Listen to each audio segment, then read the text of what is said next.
course, I'm very disappointed. I think we started well. We could have we created a chance in the first minute. Then we scored a goal. I thought it was a pretty good goal too. Unfortunately, disallowed. And I think after that we created.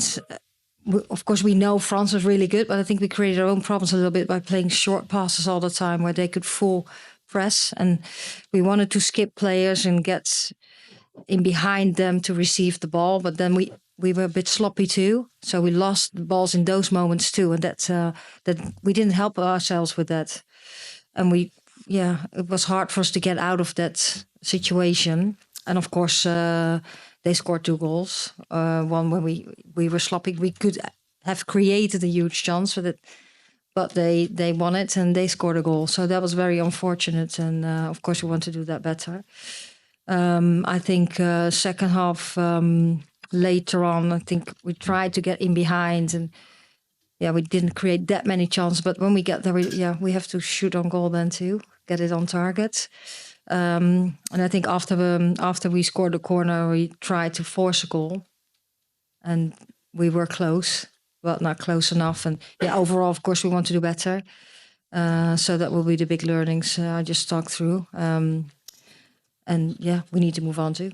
You were so happy with the way that the training and the build-up was going.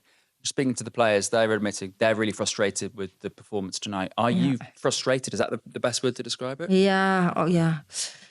Yeah, of course we're frustrated because, I had a bit too, we had such 3 very good weeks and we trained really well, but that's never a guarantee that, of course, you win the game. And you also know that France is a proper team too. So you have to do things really well. And we just didn't get it right at those moments. And some moments we did. I think there were parts in the game that we did well. Yes, also moments of scoring that goal, no one expected that to be disallowed. So we had to get out of that better too, because it was a huge surprise that it was disallowed. So those are things we take with us. Hi, Sarina. Hi. I just wonder what you made of the kind of the midfield battle. Did it feel at times that France were able to overload England's midfield, particularly in the wide areas? Yeah, I think they became most of the time dangerous. We know that they're powerful, they're quick.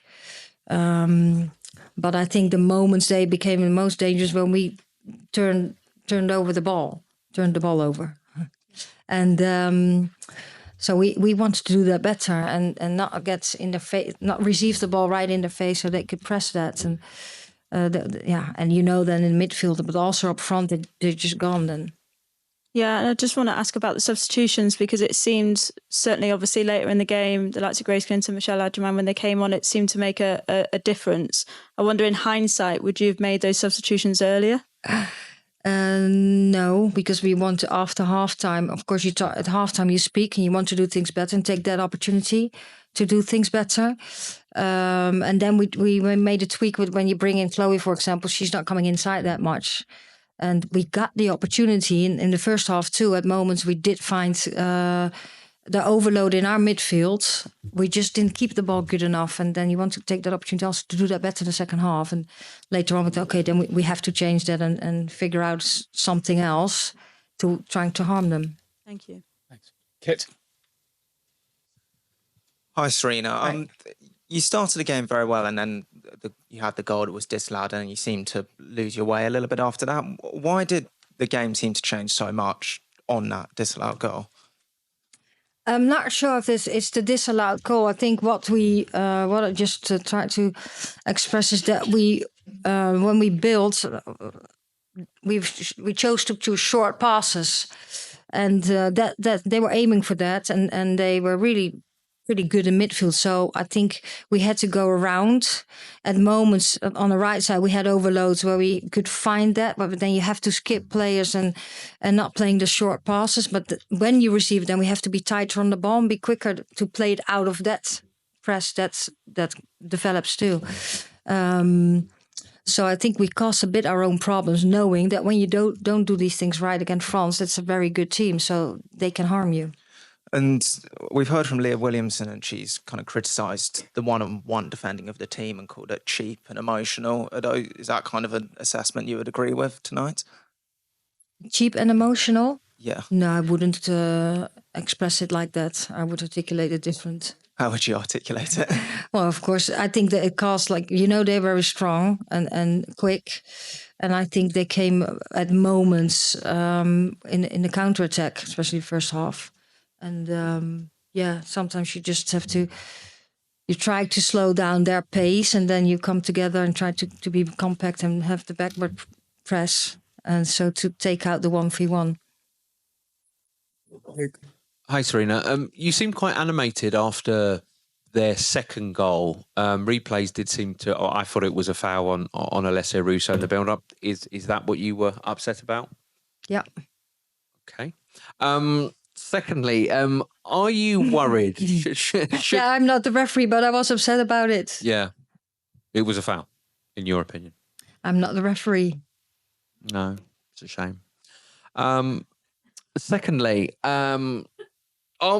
we keep getting these performances from your team. Like we have this inconsistency. When you're good, but when you're bad, and we've kind of assumed that you would put it right at the tournament because that's what England do. So, is it especially concerning that you've delivered a performance like that on the big stage at a tournament when you're normally at your best?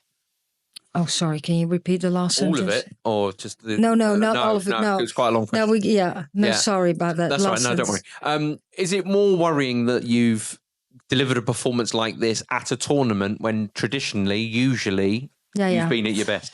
Yeah. No, I think I can't really compare all the first games in tournaments. I think what the Nations League already has seen is that every game is competitive. I think playing against France is just totally different than every other start of a tournament, because I think they're a world-class team, and I think we're a very good team too. So yes, we had to be straight away at our very best, and otherwise you would be punished, and that's what happened today. And it's a group stage, but it came on itself, and it's the opening of the tournament, so that makes it hard. At the same time, we do have an opportunity to get it right. Tom.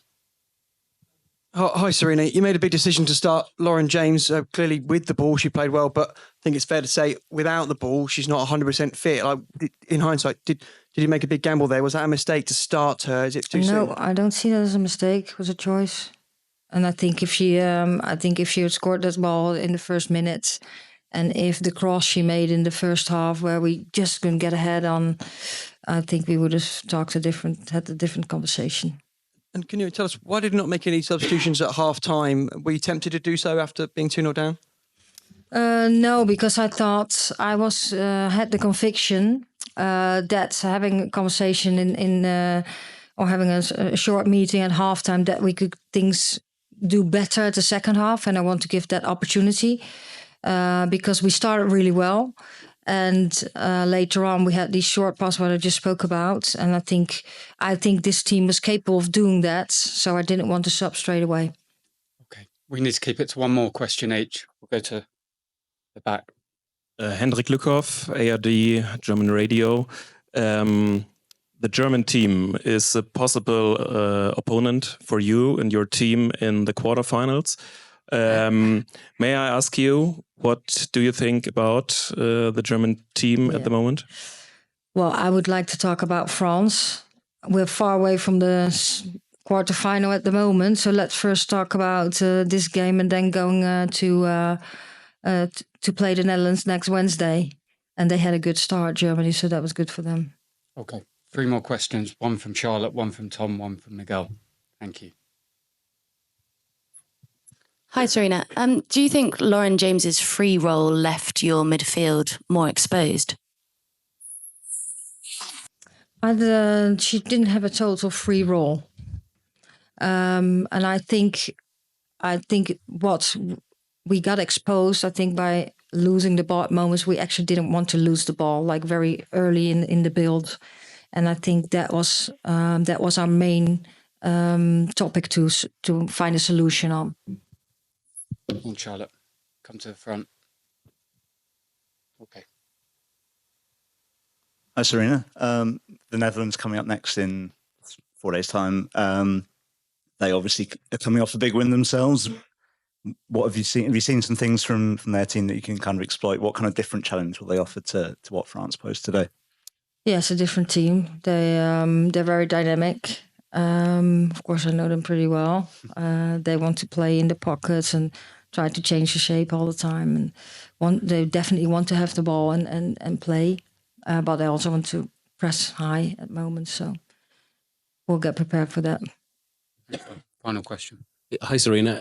Would you play that formation with that personnel again in this game or going forward?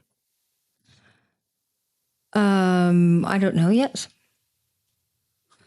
We're first reviewing and then I have the conversation with players and then we start training and then we make final decisions for the next game. There's no. Would you have regrets about the formation you picked? No, we have a lot of I make a lot of consideration before I make a starting lineup.